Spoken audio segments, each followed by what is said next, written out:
The Delta State government says revoking some non-performing contracts in the state is not to witch hunt any contractor, but to get value for the money of Deltans, contrary to speculations on the social media.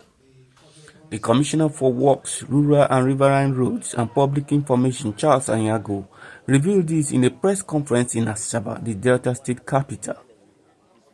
According to him, there are terms of contractual agreement for every government project, and if any of the party is not keeping up to the terms in areas of quality, capacity, speed of work and date of project delivery, then the contract can be repudiated. There's nothing wrong in a government that is determined to ensure that projects are carried out for the benefit of our people within certain period, because every contract has a termination point. It's not in perpetuity. So if a contract is for 1 year and within a period of 2 years you have not even progressed to a certain level, I think it behooves on a responsible government to take action, and that is what the Oborevwori administration is doing. That those contracts that are no longer serving the interest of the people because the contractors are not moving in line with our expectations as a government and in line also with the terms of engagement, we had to proceed so that our people can get the benefit rather than foot dragging and allowing the contractor to hold down such contracts. And I can assure you that we are getting benefits because some of them that we repudiated and were re-awarded, the new contractors are moving with speed, and that's what we want, so that at the end of the day, our people are getting value for the contracts that we have awarded, using their money to execute. So that is the reason why, and we are still examining a number of contracts. We have also made it very, very clear that going forward, any contractor that is not meeting the contractual obligations, the terms of the contracts, and the quality that we envisage that they should give or bring to bear in the execution of such contracts, irrespective of who that contractor is or who is playing the piper for that contractor, we will revoke that contract, because Oborevwori's interest is to serve the people of Delta and not just to serve persons. Aniagwu also cautioned illegal government land grabbers to desist from such actions, especially those grabbing lands at the Asaba International Airport and the waterboard area along Okpanam Road in Asaba metropolis, and also across the 25 local government areas of the state. Our task force and environment have also been given instructions to proceed to recover all government landed properties that had been taken by individuals illegally. If there is anybody who thinks that he can encroach on any of the landed or the land around or within the airport that have been acquired, that person is already advised that the Oborevwori government is not going to take that for granted. You also saw the removal of some illegal structures around the waterboard premises along Okpanam Road. The good thing is that because we are humane, we gave a whole lot of notice to these individuals that, look, you cannot go and begin to erect certain shanties within government premises, and you are aware that these areas belong to government. And this is to serve as warning for anybody who is being approached or who has the intention of approaching certain individuals to go and set up structures that they are not supposed to set up within government premises. We will not only going forward recover such premises, we will even proceed to prosecute such individuals for stressing us, knowing that what they are doing ab initio is illegal. The commissioner further spoke on the electrification of some parts of Ndowka East, Ndowka West and Ukwuani local government areas that have been without light for a long time. He assured them that the Delta State Governor Sheriff Oborevwori is committed to developing the Ndowka Nation following the approval of new projects, sequel to other roads and this Beneku bridge that have been completed. The Okpai power project is not a state government project. We can only begin to make effort to see how we can begin to also benefit, and that is ongoing.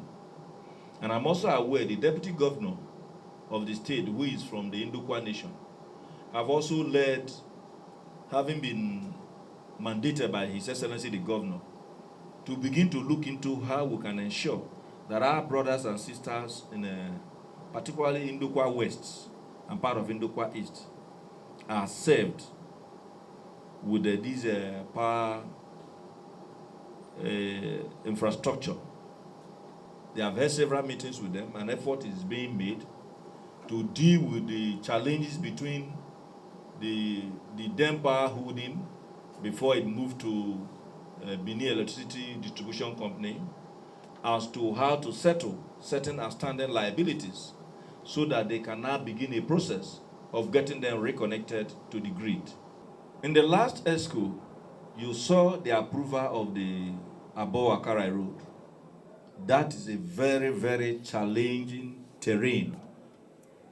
There is also a bridge along that corridor.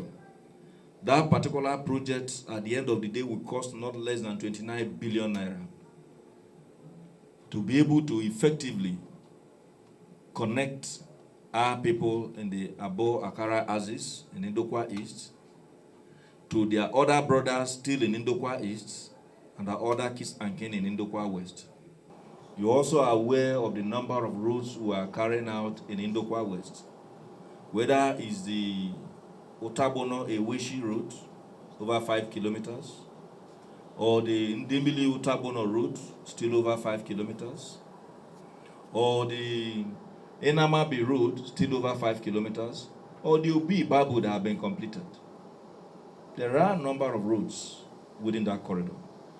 You're also very much aware of the very speedy completion of the Beneku bridge.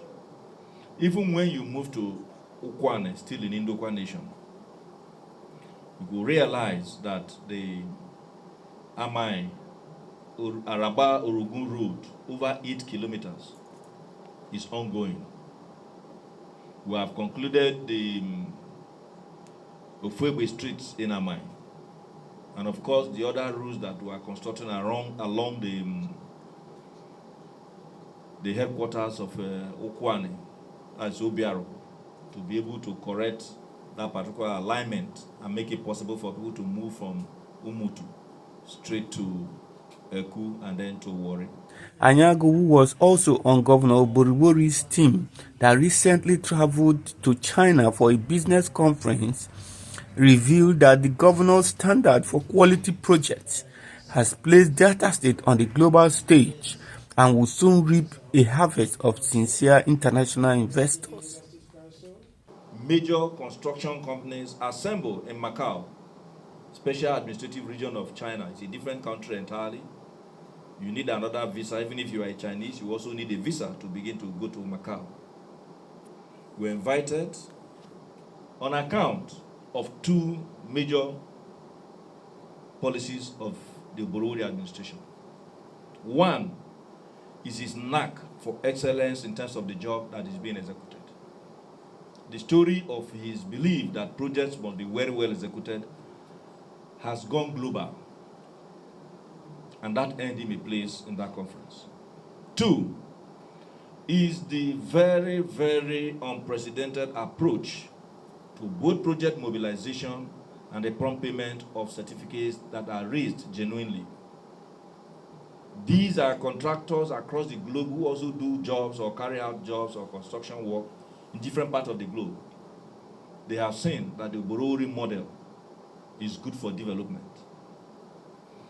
And in that conference, the governor was also able to give a very good account, even on the sidelines of the conference, for us to still insist that anybody who also wants to come and do business with Delta must have at the back of his mind quality jobs and not a question of deal making. This Charles Kosipri reports that Deltans should pride themselves that the Chinese government has recognized Governor Sheriff Oborevwori and Deltans for their knack for excellence.